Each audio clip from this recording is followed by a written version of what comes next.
प्रेमचंद्र जी की प्रसिद्ध कहानी कफन की समीक्षा इसमें करेंगे, जिसकी कफन के लेखक प्रेमचंद्र जी हैं। जिन इस कहानी का मुख्य पात्र है घीसू, माधव और बुधिया।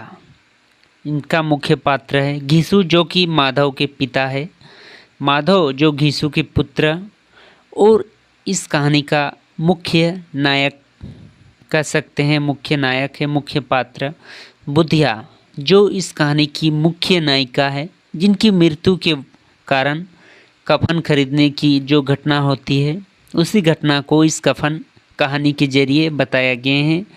तो बुधिया माधव की पत्नी होती है, जो कि प्रसव पीड़ा से उनकी मृत्यु हो जाती है।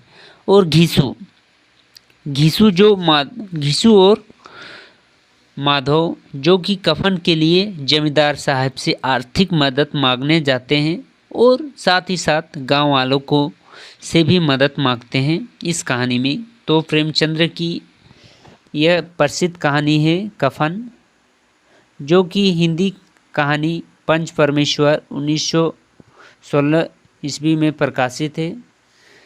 प्रेमचंद्र की पहली कहानी पंच परमेश्वर जो 1916 ईस्वी से में प्रकाशित हुई थी, उसके बाद ये कफन कहानी आई थी। कफन कहानी जो कि बहुत प्रसिद्ध कहानी है, जिसमें माधव और बुधिया के जीवन की बारे में हो रहे संघर्ष तथा उनकी गरीबी स्थिति, दरिद्रता का वर्णन है कि किस तरह एक कफन के चलते वह उन लोगों ने जानवर की तरह उसे सलूक किया, घर घर जाके कफन मांगे, लेकिन कफन का पैसा उसने मैखाने मधुशाला में उन्होंने दारू पी के बर्बाद कर दिया। उसके बाद पीने के बाद, पैसा ख़त्म होने के बाद तथा उनके पेट भरने के बाद एक मानवता उनके मन में जागृत हुई। तो इस कहानी को शुरू करते हैं कफन कहानी की समीक्षा। तो कफन कहानी प्रसिद्ध कथा सम्राट कहे जाने वाले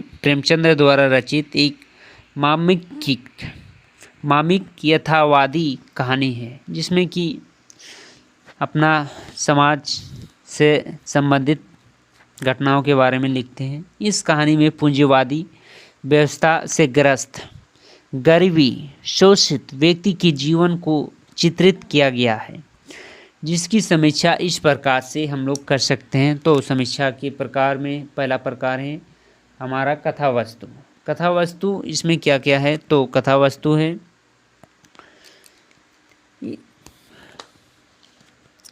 यह कहानी घटना पर आधारित है।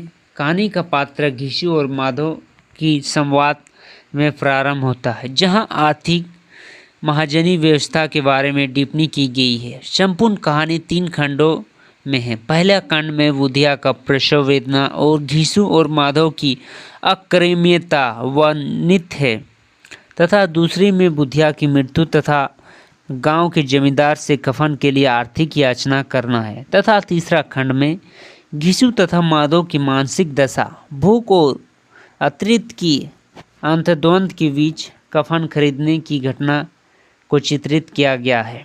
तो इसमें 3 खंड में हम लोग बांट सकते हैं। पात्र और चरित्र चित्रण किस पात्र है? तो पात्र में है कहानी के कुल 4 पात्र हैं, मुख्य 4 पात्र हैं। इसमें से और भी पात्र हो सकते हैं, लेकिन मुख्यतः 4 पात्र, जो कि प्रमुख पात्र घीसू और माधव है, जमींदार और बुधिया है, इनके पात्र सपात्र की भूमिका में है। घीसू तथा माधव आर्थिक संगीत झेलते हैं ते हुए बुधिया, जो कि माधव की पत्नी होती है, से मानवीय संबंध की मृत्यु करते देखते हैं। वह दोनों जिस समय घीसू और माधव दोनों आलू को पका रहे थे आग में, और दोनों गरम गरम पूरा खा रहे थे, उस समय बुधिया की प्रसव पीड़ा होती है, उन्हें बच्चा होने वाली होती है। लेकिन जब माधव घीसू को बोलता है कि जाके देख के आओ, तुम मेरे पिता हो, तुम्हें अनुभव होगी, लेकिन घीसू नहीं जाता है। घीसू सोचता है कि यदि वह जाएगा उसकी बहू को देखने प्रसव पीड़ा में किस स्थिति में है, तो वह उसके जितना हिस्से की आलू है वो अकेले ही खा जाएगा। और माधव भी सोचता है यदि मैं जाऊं देखने तो उसके पिता घीसू उसके हिस्से की आलू को अकेले खा जाएगा। उसके बाद उन्होंने अपने जमींदार के बारे में, उसकी शादी के बारे में कहते कि वो अपने जमींदार की शादी में पेट भर भोजन किए थे, 10-20 पूरी खा लिए थे और अब तक उन्होंने पेट भर के भोजन नहीं किए। तो इसमें उसके बाद उन्होंने इस तरह कहते हैं। बाद में उन्होंने जिस समय बुधिया की मृत्यु हो जाती है, तब बुधिया की मृत्यु के बाद देखते हैं कि बुधिया का प्रसव पीड़ा से उनकी मृत्यु हो गई है। तब उन्होंने कफन खरीदने के लिए जगह जगह पैसा इकट्ठा किए। वह दोनों आलसी व्यक्ति थे जो कि कोई भी काम नहीं किया करते थे, लेकिन बुधिया की शव को देखकर गांव वालों ने उन्हें आर्थिक स्थिति में मदद की। सब घर में उन्होंने पैसा चंदे के रूप में इकट्ठा किए। उसके बाद बुधिया को लेते लेते अंतिम संस्कार करने के लिए कफन खरीदने जाते हैं। कफन खरीदने जाते हैं तब उन्होंने देखते हैं कि कफन खरीदने से पहले मधुशाला दिखती है, शराब की दुकान। तब उन्होंने अपने पॉकेट में पैसे देखकर शराब की दुकान जाते हैं और शराब की दुकान में वो खाने लगते हैं। खाते खाते उन्होंने सब खा लेते हैं और अपनी पूरी पैसा खाने के बाद जब सोचते हैं कि अब तो पैसा ख़त्म हो गया है, अब किसे मांगा जाए, तो उन्होंने चुपचाप आके बुधिया की शव को नदी में बहा देते हैं बिना कफन के, जिससे कि इस कहानी का शीर्षक कफन नाम पड़ता है। और इस तरह कफन नाम से कहानी का शीर्षक होता है और कफन कहानी में इस तरह का कहानी वर्णित है। अब बात करते हैं इसका मुख्य उद्देश्य क्या क्या है। संपूर्ण कहानी मानवीय मूल्य पर साझता की उपस्थिति कराती है।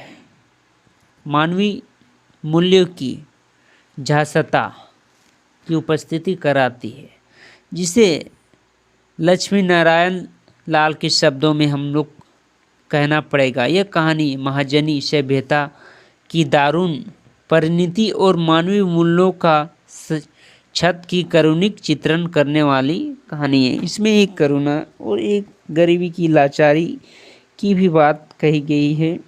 जिस समय पैसा पाकर वह अपनी मनोकामनाओं को मार नहीं सकते हैं और पैसे से मधुशाला जाते हैं। तो इस प्रकार इस कहानी की हम लोग समीक्षा कर सकते हैं शॉर्ट में। ये कहानी तो बहुत बड़ा है, पर हम लोग इतने में इस कहानी के बारे में संपूर्ण बात जान सकते हैं।